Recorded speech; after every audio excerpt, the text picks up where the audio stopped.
দক্ষিণ ভারতের সুপারস্টার বিজয়। পারিবারিক নাম জোসেফ বিজয় চন্দ্রশেখর থালাপতি। উপাধিতে তিনি রাজত্ব করেছেন সিনেমায়। এখন রাজনীতির মঞ্চে মোদির জন্য নতুন আতঙ্ক হয়ে উঠেছেন তিনি বিশাল ভক্তশ্রেণী নিয়ে আবার নির্বাচনী মাঠে লড়াইয়ে নেমেছেন। পর্দার নায়ক থেকে এখন তিনি জনতার নায়ক হয়ে উঠেছেন।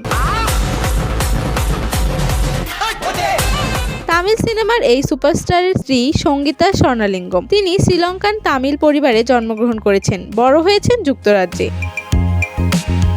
বিজয় ভারতের অন্যতম সর্বোচ্চ পারিশ্রমিকপ্রাপ্ত অভিনেতাদের মধ্যে একজন। ভারতীয় সংবাদ মাধ্যম টাইমস অফ ইন্ডিয়ার প্রতিবেদন অনুযায়ী 20 বছরেরও বেশি সময় ধরে চলা তার ক্যারিয়ারে Leo, Bigil, Varisu, The Greatest of All Time প্রভৃতি ছবি বিশেষ ব্যবসায়িক সফলতা অর্জন করেছে। সব মিলিয়ে বিজয়ের মোট সম্পদ আনুমানিক 600 কোটি রুপি। তবে তার স্ত্রী সঙ্গীতাও কিন্তু কম না। অর্থপ্রাচুর্যে তিনিও বেশ এগিয়ে। সঙ্গীতা 1974 সালের 22 জুন ভারতের চেন্নাইতে জন্মগ্রহণ করেন। তার পরিবার শ্রীলঙ্কার তামিল। ছোটবেলায় তারা লন্ডনে চলে যান। সেখানেই বেশ আনন্দে কেটেছে তার শৈশব। সঙ্গীতার পিতা একজন ধনী ব্যবসায়ী ছিলেন। কিছু প্রতিবেদন অনুসারে সঙ্গীতা প্রচুর সম্পত্তির মালিক। এমনকি বিজয়ের থেকেও বেশি সম্পদ থাকতে পারে বলে শোনা যায়। তবে এটা নিছকই গুজব, কোনো সত্যতা বা প্রমাণ নেই। টাইমস অফ ইন্ডিয়ার প্রতিবেদনে তার সম্পদের পরিমাণ আনুমানিক 400 কোটি রুপি বলে উল্লেখ করা হয়েছে।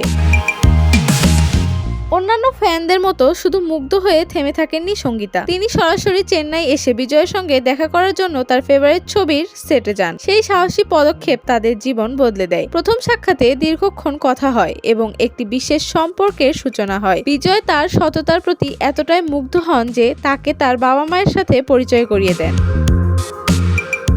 3 বছরের প্রেম পর্ব শেষে 25 আগস্ট 1999 সালে তারা বিয়ে করেন। তাদের বিয়ে হয় হিন্দু ও খ্রিস্টান ধর্মীয় ঐতিহ্যের সমন্বয়ে। এই প্রেম কাহিনী কলিউডের সবচেয়ে জনপ্রিয় গল্পগুলোর একটি। সঙ্গীতা মিডিয়া থেকে দূরে থাকেন। তাদের 2 সন্তান, জেমস সঞ্জয়ের জন্ম 2000 সালে এবং দিব্যা সাশা জন্মেছেন 2005 সালে। সন্তানদের কখনো কখনো বিজয়ের সিনেমায় ছোটখাটো চরিত্রে দেখা গিয়েছে, তবে অভিনয়কে পেশা হিসেবে নেননি তারা। সঙ্গীতা নিজে অভিনয় বা চলচ্চিত্রে কাজ করেন না। 2024 সালে বিজয় তার রাজনৈতিক দল তামিলগা বিজয় কজাহাগম টিভিকে গড়ে তোলেন এবং সঙ্গীতা তাকে এই উদ্যোগে সমর্থন করেন। সঙ্গীতা স্বর্ণালিঙ্গম সবসময় আড়ালে থেকে থালাপতি বিজয়ের জীবনে শক্তির উৎস হয়ে আছেন।